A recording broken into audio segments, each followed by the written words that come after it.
I don't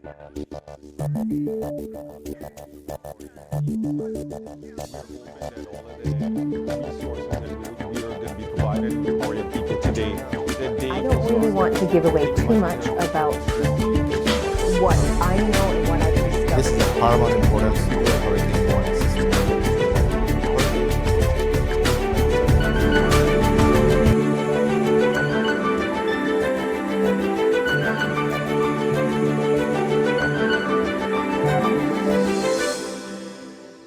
So the ship's company is a mixture of people. We've got Royal Fleet Auxiliary sailors who effectively run Argus. We've got a Royal Navy detachment who run the flight deck and conduct some of the operational focus for the ship. We've got an air group of about 90 people, and that's the engineers and the air crew who operate the helicopters.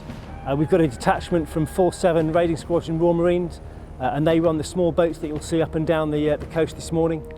We've got a team from 24 Commando Royal Engineers, and they're the people who we bring ashore. They're very highly trained engineers, technicians, able to establish communications, set up national infrastructure that's been damaged by the strong winds, and recover and repair buildings.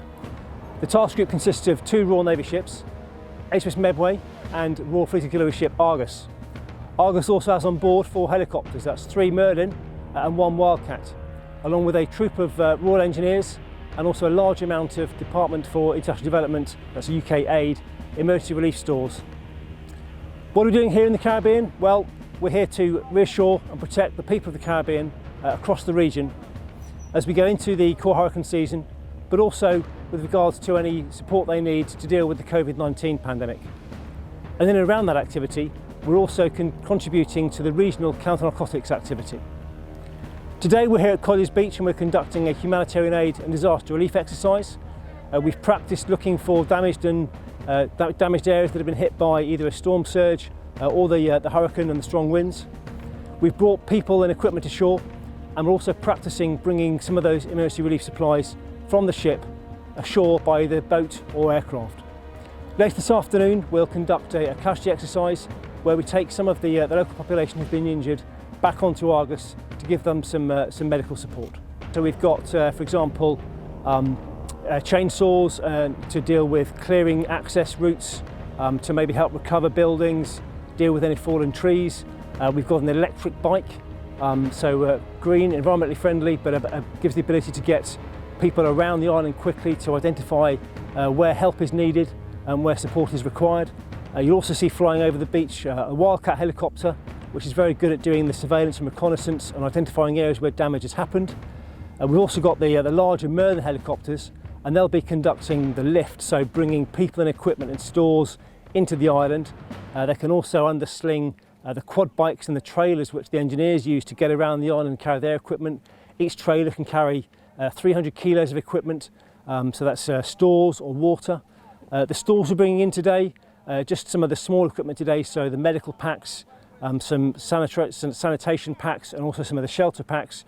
But on board the Argus in the hold there, we've got 25 large pallets and some shake-ons full of equipment to enable access, to provide habitation, shelter, food and water. So sort of all the basic needs for the local population in the immediate aftermath of a hurricane.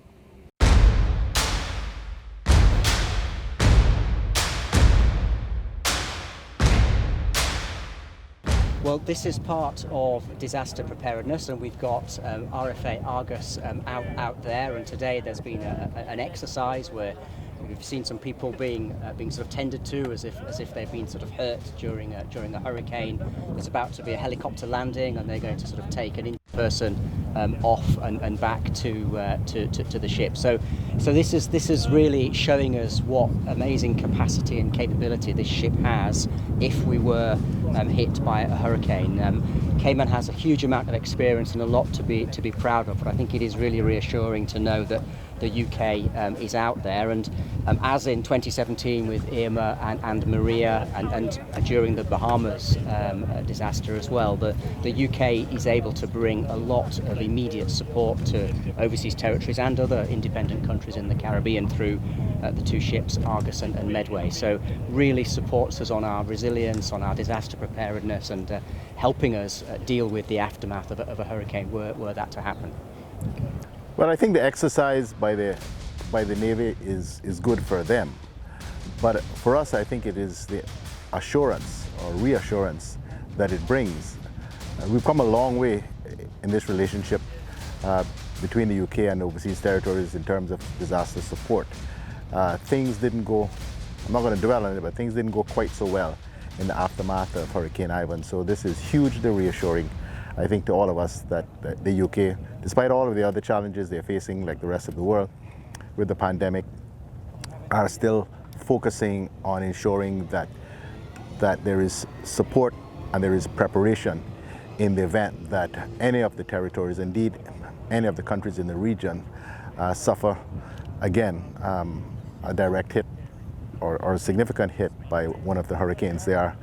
This is expected to be another very active season. We pray and that Cayman will be spared again, but we need to prepare and ensure that we are ready in the event of a hurricane. So I'm very happy and in fact absolutely delighted that this is happening. Well, despite our very best efforts, well, COVID has changed just about everybody's plans.